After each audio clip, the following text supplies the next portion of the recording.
Hello everyone, welcome back to the my channel. आज मैं आपको कॉस्ट अकाउंटिंग के बारे में पूरी की पूरी इन्फॉर्मेशन दूंगा।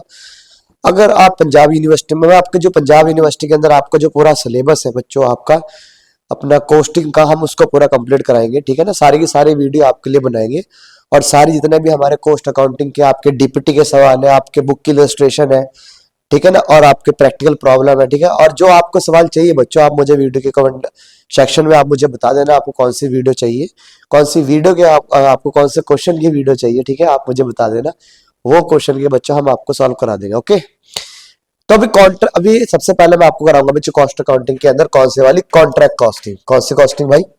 सर मैंने बोला हाँ। सर ये कौन सी कॉस्टिंग है? साहब ये है तो मेरे पास कॉन्ट्रैक्ट कॉस्टिंग। सर कॉन्ट्रैक्ट का मतलब क्या है? सबर तो करो। अच्छा तो ले भाई, कॉन्ट्रैक्ट कॉन्ट्रैक्ट नालायक 2 बार हो गया। इधर देखो, कॉन्ट्रैक्ट कॉस्टिंग, कॉन्ट्रैक्ट कॉस्टिंग। पहली बात तो आप ध्यान रखो चैप्टर करते हुए, इस चैप्टर के अंदर जो चैप्टर होगा कॉन्ट्रैक्टर के पॉइंट ऑफ व्यू से होगा। मैंने क्या बोला भाई, किसके पॉइंट ऑफ व्यू से होगा? ये चैप्टर जो होगा कॉन्ट्रैक्टर के पॉइंट ऑफ व्यू से होगा। सर कॉन्ट्रैक्टर कौन होता है, कॉन्ट्रैक्टी कौन होता है? कॉन्ट्रैक्ट देने वाला कॉन्ट्रैक्टर, ठीक है ना। सॉरी, कॉन्ट्रैक्टर देने वाला क्या होता है? कॉन्ट्रैक्टी। कॉन्ट्रैक्ट लेने वाला क्या होता है बच्चों? कॉन्ट्रैक्टर, ठीक है जी। इसका मतलब अगर एक बंदा है ए, ठीक है जी, ये कौन है? ये कॉन्ट्रैक्ट लेता है। सर किसका कॉन्ट्रैक्ट लेता है? मारने के, ऐसी की तैसी मारने की। मेरी बात सुनो भाई, घर बनाने के लिए कॉन्ट्रैक्ट लेगा भाई ये तो भाई घर बनाने के लिए कॉन्ट्रैक्ट लेगा, ब्रिज बनाने के लिए कॉन्ट्रैक्ट लेगा। जब भी बच्चों बड़े बड़े कॉन्ट्रैक्ट ले जाएंगे तो हम कॉन्ट्रैक्ट कॉस्टिंग लगाते हैं। छोटा मोटा आपको जैसे चेयर बनानी है बच्चों, तो जॉब कॉस्टिंग से काम हो जाता है। लेकिन जब आपको बड़े बड़े, जब लंबे समय तक हमारा काम चलेगा, लंबे समय तक हमारा 2 साल 3 साल वो कॉन्ट्रैक्ट चलता रहेगा, तो हम कॉन्ट्रैक्ट कॉस्टिंग का सहारा लेते हैं। तो यही फर्क है बच्चों कॉन्ट्रैक्ट कॉस्टिंग और जॉब कॉस्टिंग। जॉब कॉस्टिंग को छोटा मोटा आपको चेयर का, स्पेशल चेयर का हमारे पास ऑर्डर आ गया बच्चों, ठीक है ना, कुछ और का ऑर्डर आ गया हमारे पास, नॉर्मली कुछ हमारे पास स्पेशल, जो भी स्पेशल आइटम बनवाते हैं हम, उसको बोलते हैं जॉब कॉस्टिंग। लेकिन कॉन्ट्रैक्ट कॉस्टिंग में आपको ब्रिज बनवाने, आपको पुल बनाना है, आपको बिल्डिंग बनानी है, तो कॉन्ट्रैक्ट कॉस्टिंग का सहारा लेना पड़ता है हमें, ओके। तो मैं क्या कर रहा हूं भाई, कॉन्ट्रैक्टर कौन होता है? जो कॉन्ट्रैक्ट लेता है उसको बोलते हैं कॉन्ट्रैक्टर। कॉन्ट्रैक्टर, इसका मतलब कॉन्ट्रैक्ट लेने वाला कॉन्ट्रैक्टर। ये बताओ, जो कॉन्ट्रैक्ट देगा, बताओ बच्चों ये कौन? ये है कॉन्ट्रैक्टी,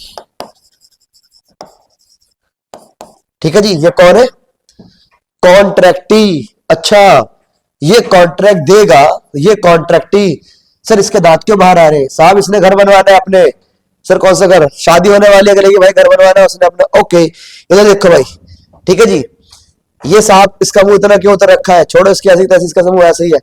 मेरी बात सुनो ध्यान से, कॉन्ट्रैक्ट लेने वाला कॉन्ट्रैक्टर। सर चैप्टर किसके पॉइंट से होगा? तो बच्चों चैप्टर जो मैं आपको कराऊंगा वो कॉन्ट्रैक्टर के पॉइंट से कराएगा। अच्छा, ज्यादातर पेपर में सवाल कॉन्ट्रैक्टर के पॉइंट से आते ही कॉन्ट्रैक्टर के पॉइंट से, ठीक है जी।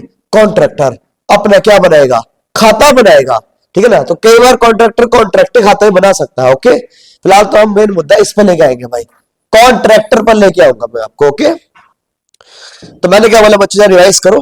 कॉन्ट्रैक्ट लेने वाला कॉन्ट्रैक्टर, कॉन्ट्रैक्टर देने वाला कॉन्ट्रैक्टी, जिसको कॉन्ट्रैक्ट मिलेगा वो कॉन्ट्रैक्टर होता है। और चैप्टर भी, साहब मजे की बात तो यह है, चैप्टर भी उसी के पॉइंट ऑफ व्यू से ही चलेगा। आहा, ठीक है जी। चलो चलते आगे, ओके। सर आप आगे चलो। तो बच्चों इसने अपना क्या बनवाना है? इसने अपना एक घर बनाना है, सपनों का घर बनवाना है इसने, ठीक है जी। ओके सर, ये तो झोपड़ी है ऐसी की तैसी, ये घर है भाई, ठीक है ना।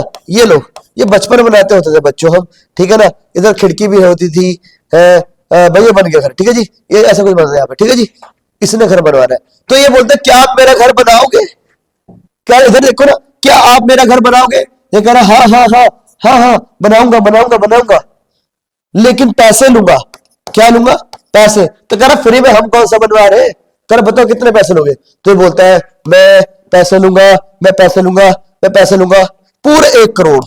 अच्छा ठेका, अरे छोड़ो कॉन्ट्रैक्ट, ठेका सुने बच्चों आपने, देसी लैंग्वेज में क्या बोलते हैं, ठेकेदार है साहब ये, तो वही कॉन्ट्रैक्टर है। ठेकेदार बात समझ में आ गई आपको? हाँ सर, तो ठेकेदारी हो रही है यहाँ पे। आज तुम जाना अपने पिताजी से बोला तुम ठेकेदार हो, ला मैं तुम्हारे खाते में रहता हूँ, और ठीक है जी इधर देखो ध्यान से ये लो। अब इसने इससे कॉन्ट्रैक्टर ने कॉन्ट्रैक्टर से कॉन्ट्रैक्ट लिया और बोला कि भाई 1 करोड़ दूंगा, इसी में मैं सब कुछ मटेरियल मेरा, अच्छा वो कहेगा मटेरियल भी, नलायक, मटेरियल भी मेरा, लेबर भी मेरी, ठीक है जी, उसके बाद और कोई ओवरहेड वो भी मेरे, ठीक है जी। ये सारे के सारे ओवरहेड किसके, ये सारे के सारे ओवरहेड किसके भाई, ये सारे के सारे ओवरहेड्स बच्चों इसी के होंगे। फिर ये भी बोलता है ठीक है, जितना घर कॉन्ट्रैक्ट भी बोलता है भाई जितना घर कंप्लीट होता रहेगा मैं भी आपको उसी हिसाब से पेमेंट करता रहूंगा, ठीक है जी, बात समझ गए। बोलते मैं भी उस हिसाब से पेमेंट करता रहूंगा। चलो भाई आगे बच्चों, इतनी बात समझ में आई। कॉन्ट्रैक्टर और कॉन्ट्रैक्टर की बात समझ में आई भाई। कॉन्ट्रैक्टर वो पर्सन होता है साहब जो कॉन्ट्रैक्टर लेता है, कॉन्ट्रैक्ट लेता है। कॉन्ट्रैक्टिव वो पर्सन होता है बच्चों जो कॉन्ट्रैक्ट देता है, कॉन्ट्रैक्ट देने वाला कॉन्ट्रैक्टी, कॉन्ट्रैक्ट लेने वाला कॉन्ट्रैक्टर, ठीक है जी। आगे चलो क्या वो कर, आगे चलो साहब आप, तो मैं कहा ये लो भाई आगे चलते हैं, चलते जाओ चलते जाओ चलते जाओ। अब कॉन्ट्रैक्टर ने बच्चों कॉन्ट्रैक्ट लिया है तो एक आपको अकाउंट बनाना पड़ेगा। सर कौन सा अकाउंट, तो मैं कह रहा बच्चों उसको अकाउंट बनाना पड़ेगा कॉन्ट्रैक्टर अकाउंट, ये लो। अब अकाउंट बनाना पड़ेगा कौन सा account, contract account, contract account. तो लिखो बच्चों यहां पे आप टू मटेरियल, इधर आएगा मेरे पास, इसके बाद टू लेबर, और बताओ सर और क्या बताए, और यहां पे आ सकता है बच्चों टू डेप्रिसिएशन। अच्छा भाई डेप्रिसिएशन के भी दो तरीके हैं, या तो लिख दो बच्चों यहां डेप्रिसिएशन, या टू मशीन की वैल्यू यहां लिख दो, या लिख दो बुक वैल्यू, और यहां लिख दो क्या बाय मशीन, ठीक है ना। इसका मतलब लिख दो यहां पे लिख दो उसकी रिटर्न डाउन वैल्यू, तब भी डेप्रिसिएशन निकाल। बताओ कौन सा पसंद आया आपको। मैं बोल रहा हूं यहां लिख दो मशीन की बुक वैल्यू और यहां लिख दो उसकी रिटर्न डाउन वैल्यू। इन दोनों डिफरेंस क्या होता है, डेप्रिसिएशन ही होता है, इसलिए बोला आपकी choice, it is your choice भाई, ठीक है ना। या तो भाई आप डेप्रिसिएशन कैसे रिकॉर्ड करोगे, या तो भाई डेप्रिसिएशन निकाल के डेबिट साइड लिख दो, ठीक है जी। या फिर अगर आपके पास डेप्रिसिएशन ऐसे निकालना तो आप क्या काम करो, जितने की आपने मशीन खरीदी बच्चे उसको आप डाल दो किस side, debit side, book value डाल दो उसकी, और जितनी उसकी क्या साल के एंड वैल्यू बची कैरी डाउन वैल्यू वो बाय साइड डाल दो। इसका मतलब अगर बच्चे मैं यह डालता हूं 1 लाख रुपए, देख से बच्चे, और यह डालता हूं 80,000 रुपए, ठीक है ना, तो ये बताओ अल्टीमेट यहां कितना आ गया बच्चा, अगर अल्टीमेट सब यहां 20 ही आ गया तो इट इज योर चॉइस। या तो साहब 20,000 ही डाल दो यहाँ पे, या ओपनिंग और क्लोजिंग दोनों डाल दो यहाँ पे, तब भी हमारा डेप्रिसिएशन निकल जाएगा बच्चों। मुद्दा ये नहीं कि आपको डेप्रिसिएशन निकालना आता है बच्चों, हमने आपको नई बात सिखाई है तो भागना नहीं इस बात से कि नहीं नहीं नहीं अब तो पुरानी तरह का। आप बोलो हम कॉमर्स के बच्चे हैं, हमें जब भी कोई नई बात सीखने को मिलेगी हम उसको सीखेंगे भाई, ठीक है ना। भागेंगे नहीं कि नहीं नहीं पुराने वाला, बिकॉज बच्चों माइंड ऐसा मन बना रखा है कि बोलता है कि नहीं नहीं हम तो नहीं हम तो नहीं। आपको सीखना पड़ेगा बच्चों, बात समझ में क्या कहना चाह रहा हूं। ये नई नॉलेज है भाई, क्योंकि क्लाइंट के सामने आप अपनी नॉलेज झाड़ सकते हो, नहीं हम तो ऐसे भी निकाल सकते हम तो ऐसे, उसी के पैसे बच्चों मार्केट के। जब आप तैयार हो जाओगे ग्रेजुएट कंप्लीट कर लोगे तो आपका क्लाइंट आपसे कुछ सवाल पूछेगा, ठीक है ना। आप बोलो बताओ हमें दोनों तरीके बताया, बताओ कैसे पूछना चाहते हो आप बच्चों, उसी चीज के पैसे मिलते हैं मार्केट में। नॉलेज बढ़ाओ अपनी, ओके ठीक है सर आपने मोटिवेट कर दिया। अब हम ये भी सीखेंगे और ये तो हमें आते हैं डेप्रिसिएशन कैसे निकालते हैं, ओके ओके जी। चलो भाई आगे ये लो, इसको हटाओ, ये लो भाई सारे जहां से अच्छा हिंदुस्ता हम, सर पढ़ाओ आगे, ओके गाना मत गाओ। लो बच्चों आगे देखो तो मैं ये कह रहा हूं भाई और क्या क्या हो सकता है भाई, लेबर मटेरियल हो गया, लेबर हो गया, या कुछ और हमारे ओवरहेड्स हो गए वो भी हमारे पास यहाँ पे आएंगे, ठीक है सर। सर और यहाँ क्या आएगा बच्चों, जो मटेरियल आपका बच गया तो बाय मटेरियल वो भी मेरे पास इधर आएगा, ओके ठीक है सर। उसके बाद और क्या होगा भाई, मटेरियल हो गया, लेबर हो गया आपका, ये मटेरियल बच गया आपका, ओके, ये प्लांट है, ठीक है जी। उसके बाद प्लांट की डेप्रिसिएशन निकल गई आपकी। उसके बाद लो बच्चों, तो भाई कॉन्ट्रैक्ट क्या कह रहा है, कॉन्ट्रैक्ट हमारे करने में कुछ मटेरियल लगा हमारा, कुछ लेबर को पैसे दिए, कॉन्ट्रैक्ट कह रहा है भाई मैंने।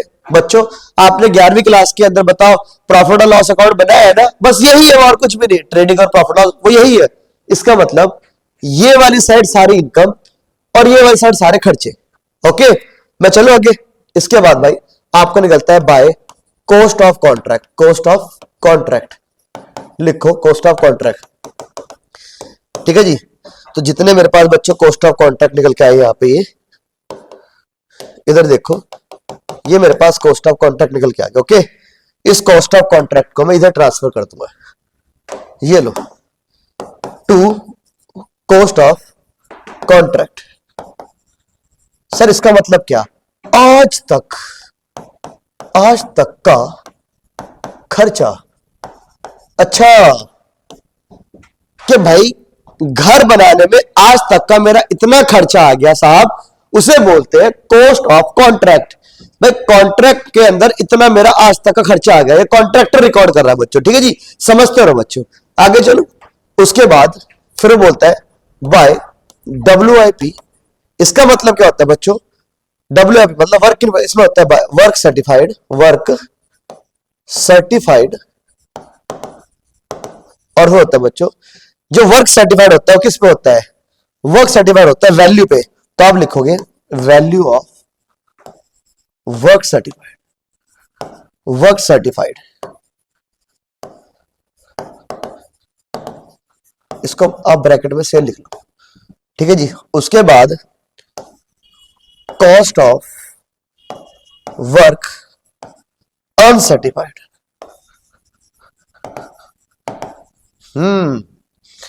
ये बात है जी, इसको रिकॉर्ड करो सर, साइड हो जाओ, ओके, ये लो। इसके बाद क्या होगा बच्चों, इसके बाद लिखो आप, इसके बाद लिखो भाई यहां पे टू, यहां लिखो भाई मेरे पास क्या निकलेगा, नोशनल प्रॉफिट, नोशनल प्रॉफिट, ठीक है जी। उसके बाद बच्चे नोशनल प्रॉफिट के बाद आएगा by notional profit, notional profit. Sir book में तो किसी और तरह है, अरे छोड़ो, टू, ठीक है जी। प्रॉफिट एंड लॉस, ये हम प्रॉफिट एंड लॉस में ट्रांसफर कर देंगे टू WIP रिजर्व, ये रिजर्व में चला जाएगा बाकी।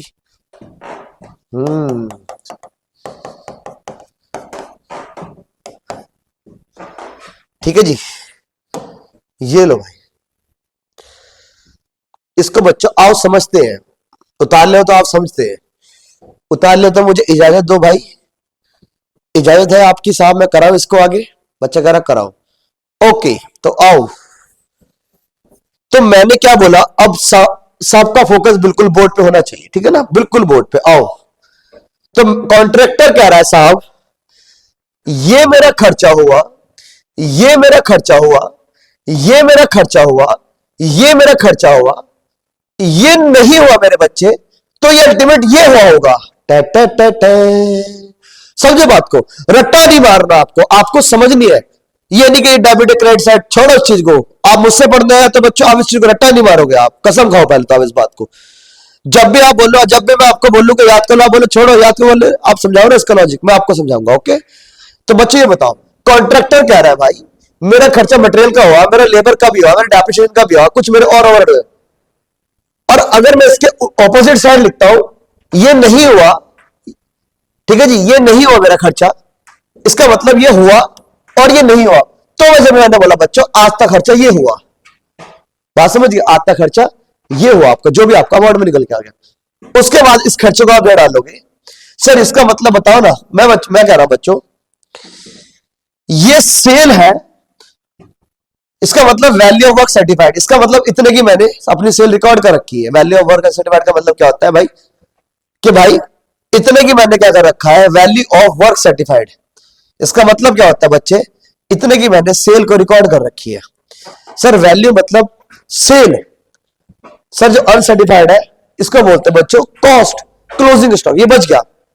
सुनो मेरी बात, मैं घर बना रहा हूं और मैंने बोला, किसको बोला, मैंने बोला भाई किसको, कॉन्ट्रैक्टी को, कॉन्ट्रैक्टी जी मैंने 1 लाख रुपए का आपको घर तैयार कर दिया है। 1 लाख छोड़ो, मैंने एक और एग्जांपल लिया, मैं बोलूंगा कॉन्ट्रैक्टी जी मैंने आपका 10 लाख का घर बना दिया है। कॉन्ट्रैक्टी बोले ऐसे कैसे बना दिया है? आप कहेंगे भगवान, कॉन्ट्रैक्टी बुलाएगा आर्किटेक्ट को। अब आर्किटेक्ट आएगा, कितना घर बनाया है, कॉन्ट्रैक्टर कितना घर बनाया है? कॉन्ट्रैक्टर बोलेगा साहब 10 लाख का बना गया। आर्किटेक्ट भाई बड़ा आदमी ठीक है ना, कोट पहन कहेगा, वो देखिएगा वो बोला 10 का नहीं बनाई, 8 का बनाया मेरे हिसाब से। और कॉन्ट्रैक्टर जो आर्किटेक्ट भैया हमारे वो लिख के चले जाएंगे कि भाई तो 8 लाख का बना है। तो बता बच्चों, उस 10 लाख में से सर्टिफाइड कितना करा? सिर्फ 8 लाख का है। इसको बोलते हैं बच्चों वर्क सर्टिफाइड। जब आर्किटेक्ट साहब आएंगे और आपको एक चिट्ठी लिख के जाएंगे, एक सर्टिफिकेट देके जाएंगे, ठीक है ना, उसके हिसाब से क्या होगा, वर्क सर्टिफाइड हुआ। अब 10 लाख का घर बना, लेकिन आर्किटेक्ट साहब ने क्या बोला, सिर्फ 8 का ही बना, तो सर्टिफाइड कितना हुआ? सर सर्टिफाइड तो हो गया 8 लाख का। और जो अनसर्टिफाइड है कितना बच्चों, वो हुआ सिर्फ 2 लाख का। इसका मतलब हम सर्टिफाइड को सेल पर रिकॉर्ड करेंगे और अनसर्टिफाइड को कॉस्ट पर रिकॉर्ड करेंगे। अच्छा ये क्लोजिंग स्टॉक है और closing stock sir cost per record होते हैं? हाँ भाई हाँ। ओके चलते आगे, तो जल्दी देखो बच्चों इधर ध्यान से। तो मैंने क्या बोला भाई, मैं बोलूंगा भाई बस ये सेल है और ये क्लोजिंग स्टॉक है। इधर आ बच्चे, फोकस दो जल्दी, कैमरामैन फोकस मारो, इधर देखो जरा, ये लो भाई। सर ये क्या पुरानी यादों में लेके हमें? हाँ ये आपकी पुरानी यादें है। अच्छा जब हम छोटे छोटे बच्चे थे, दांत हमारे कच्चे थे, बिल्कुल उस टाइम आपने करता ट्रेडिंग अकाउंट। ओके ये करता आपने trading account by closing stock, by closing stock. अच्छा सर कुछ याद आ रहा है हमें, धुंधला धुंधला दिखाई दे रहा है लेकिन कुछ तो याद आ रहा है हमें। हाँ वही मेरे बच्चे, वही जब तुम छोटे छोटे बच्चे होते थे, ठीक है ना, गली में पतंगे और कंचे खेलते थे आप। सर कंचे खेलते थे, हाँ पतंगे तो उड़ाने होता है। ओके ये लो भाई, ये लो भाई जल्दी आओ, 2GP। इसका मतलब मेरे बच्चे, आज आपको एक मतलब बता रहा हूं मैं, जरा ध्यान दो। मैं ये कह रहा हूं भाई ये सेल हुई, ये खर्चे हुए, किस क्लोजिंग स्टॉक बाय साइड क्यों लिखते थे? बताना भाई, आप 11वीं क्लास के अंदर बताया होगा किसी ने क्लोजिंग स्टॉक बाय साइड क्यों लिखते थे भाई? क्या क्लोजिंग स्टॉक इनकम है आपकी? क्या आपके में रिसीट है क्लोजिंग स्टॉक? नहीं, फिर आपने बाय साइड क्यों लिखा भाई? मेरे बच्चे मेरी बात सुन, सेल तो मानता हूं इनकम है, क्लोजिंग थोड़ा इनकम है, बाय साइड क्यों लिखा है? इसका मतलब ध्यान दो, ध्यान दो बच्चों ध्यान दो। इसका मतलब ये सारे यहां से ये दो खर्चे हैं आपके, और ये खर्चा नहीं है, ये खर्चा नहीं है। तो आप क्या बोलते थे भाई, ये खर्चे है और खर्चा नहीं है। इसका मतलब हमारी अकाउंटिंग का रूल क्या है? इधर देखो जरा ध्यान से बच्चों। अब मैं अगर ट्रेड अकाउंट बना रहा हूं, सिर्फ मैं इन दो की बात कर रहा हूं, मैं लिख रहा हूं यहां पे, लॉजिक समझो, बाय क्लोजिंग मेरे पास 20,000 खर्चा बच गया, और यहां लिख रहा हूं बच्चों टू ओपनिंग स्टॉक 1 लाख का, और टू परचेज 1,30,000 की। तो ये बताओ बच्चों, अल्टीमेट मेरा खर्चा हुआ 1,30 और 1 लाख, 2,30 का मेरा खर्चा हुआ ना, लेकिन मैं कह रहा भाई 20 तो मेरा खर्चा हो ही नहीं, 20 तो मेरा खर्चा हो ही नहीं। तो जल्दी बताओ अल्टीमेट मेरा खर्चा कितना हुआ साहब? अल्टीमेट मेरा खर्चा हुआ कितना? 2,30 माइनस कितना 20, तो कितना बचा भाई? 2,10। अल्टीमेट खर्चा कितना? 2,10। इसका मतलब मैंने आपको क्या समझा पता बच्चों? मैंने आपको मतलब समझाया, अगर खर्चों की ऑपोजिट साइड कोई खर्चा लिख दे तो खर्चों कम कर देता है? हाँ। अब रब तो आप करोगे नहीं ना इसको। मैंने ये बोला बच्चों, अगर आप डेबिट साइड खर्चे बढ़ा रहे हो और उसके उल्टी साइड कोई खर्चा लिखते हो, इसका मतलब ये वाला डेबिट साइड वाला खर्चा कम हो गया। अच्छा क्लोजिंग स्टॉक इसे लिखा होता क्योंकि ड्यूरिंग द हमारे 1,30 का खर्चा हुआ, कितना भाई? 2,30 का खर्चा हुआ, 2,30 में से 20 का तो हो ही नहीं, अल्टीमेट कितना हुआ? 2,10 का ही हुआ।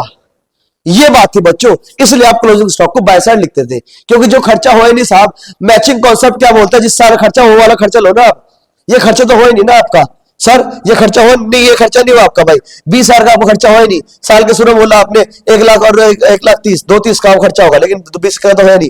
ये तो बच्चा मैं यहां से काटा मारू, अब काटा मारू तो मार नहीं सकता भाई, मैं काटा माटा मारूंगा तो भाई हमारे अकाउंटिंग बोलते काटा नहीं मारा करते, कहते उसका ऑपोजिशन लिख दो। अच्छा हाँ, इसका मतलब बच्चों मेरी बात सुनो, ये खर्चा हुआ, ये नहीं हुआ, ये खर्चा हुआ, ये खर्चा हुआ और ये नहीं हुआ, इसका बाद आपका मतलब अल्टीमेट आप खर्चा कितना हो ये निकल जाएगा। ठीक है जी। इसके बाद सेल में से ये खर्चे माइनस कर दो तो आपका जीपी आ जाएगा। ठीक है ना। इधर देखो जरा ध्यान से मैं अगर आपसे बोलूं बच्चों, मैं आपसे अगर बोलूं मेरी सेल यहाँ कितनी है, मेरी सेल है यहाँ पे कितनी, मेरी सेल है यहाँ पे भाई 1.5 लाख की, समझते रहो बच्चों, 1.5 लाख की मेरी सेल है यहाँ पे। ठीक है जी। डेढ़ ये कर लो, 2.5 लाख कर लो बच्चों, 2.5 लाख कर लो, 2.5 से 5 280 कर लो, 280 कर लो, तो बता कितना हो गया भाई, ये 3 लाख हो गया मेरे पास इधर। तो जीपी कितना है मेरे पास, 2 जीपी, जीपी कितना निकल गया मेरे पास भाई, 3 लाख में से 1 लाख के कितना, 2 लाख, 2 लाख में से 31 गए, तो 2 लाख में से भाई 1 लाख के कितना बचा, 1 लाख 30 गए तो कितना बचा, 70,000, तो मेरे पास 70,000 बचा। इसका मतलब बच्चों मैंने आपको ये समझाया 70,000 निकालने का एक और तरीका, पहले खर्चे निकाल लो टोटल हो कितने, तो हमारा खर्चा अल्टीमेट है कितने, 130 और 230, 230 में से कितना माइनस कर दो, 230 में से माइनस कर दो कितने, 20,000 माइनस कर दो, कितने बचे भाई, 210 बचे। अल्टीमेट खर्चा कितना हुआ आपका 210, जिसको आप बोलते हैं COGS। ओ माय गॉड, इसका मतलब opening stock plus purchase minus closing stock, इसका मतलब है COGS।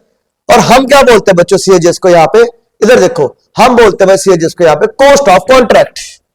इधर देखो भाई मैं आपको ये समझा रहा था भाई, मैं आपको समझता भाई कॉस्ट ऑफ कॉन्ट्रैक्ट, क्या आपकी भाई कॉस्ट कितना है कॉन्ट्रैक्ट के अंदर। चलो भाई आगे इधर देखो बच्चों ध्यान से, तो मैं बोल रहा भाई COGS मेरा कितना है भाई, 210 का है, और मेरी सेल कितनी है, मेरी सेल कितनी है, मेरी सेल है भाई 280 की। अभी बताओ कितना है जीपी, अभी जीपी कितना है, अभी जीपी आएगा आपका 70,000 ही आएगा। रट्टा नहीं मारना। आज मैंने आपको क्लोजिंग स्टॉक का मेन मतलब बताया। क्लोजिंग स्टॉक जब आप बाय साइड डालते हो इसका मतलब टू साइड वाला खर्चा को कम करने के लिए आप बाय साइड डालते हो। क्लोजिंग स्टॉक के बच्चों इसलिए डालते हैं और किसी वजह से नहीं डालते बच्चों। रट्टा मत मारो उस चीज को, समझो इस बात को। ठीक है जी, मैंने आपको ये जरूर समझा दिया बच्चों, क्लोजिंग स्टॉक और बाय साइड लिखा हुआ है इसका मतलब ये वाले खर्चे कम हो गए।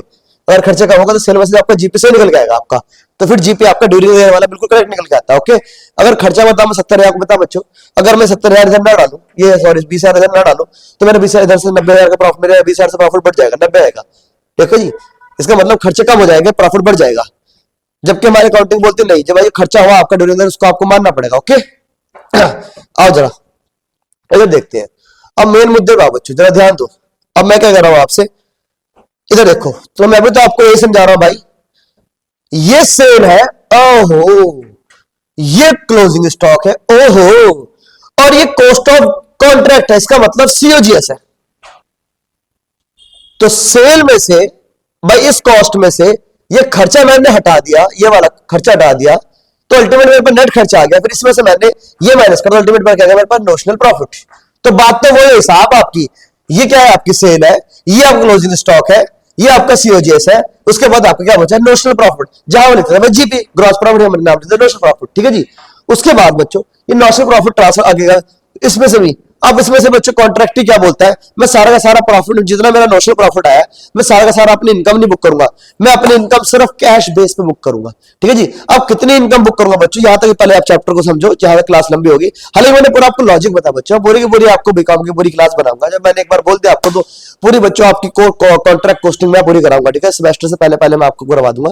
ठीक है ना, बस आप बच्चे याद रखो। और मैंने आपको लॉजिक बताया, क्या लॉजिक बताया, क्लोजिंग स्टॉक कॉन्ट्रैक्ट अकाउंट के अंदर बाय साइड, या क्लोजिंग स्टॉक ट्रेडिंग अकाउंट के अंदर बाय साइड क्यों लिखा होता है, डेबिट साइड खर्चे कम करने के लिए हम बाय साइड डाल देते हैं खर्चे। ओके, इसका मतलब क्लोजिंग स्टॉक इसलिए डाला जाता है बच्चों खर्चे कम करने के लिए, और कोई लॉजिक नहीं है। क्लोजिंग स्टॉक कोई बच्चा कह रहा बताओ सर अगले साल का वो ओपनिंग होगा, पिछले साल क्लोजिंग है इसलिए हम डालते हैं, ऐसी की तैसी। ठीक है ना, रट्टा मार रखा है सबके सामने। ठीक है जी, आप बच्चों का काम करोगे, आप सर इसको रिवाइज करोगे। ठीक है, इस फॉर्मेट को रिवाइज करोगे। ओके, इस फॉर्मेट के बच्चों, ठीक है ना, ठीक है, ये उतारोगे आप अच्छी तरह करके। इसको उतारने के बाद अगली वीडियो फिर मैं आपको और अच्छी तरह बताऊंगा, फिर मैं आपको क्वेश्चन आंसर पे स्टार्ट कर दूं। Okay, bye bye.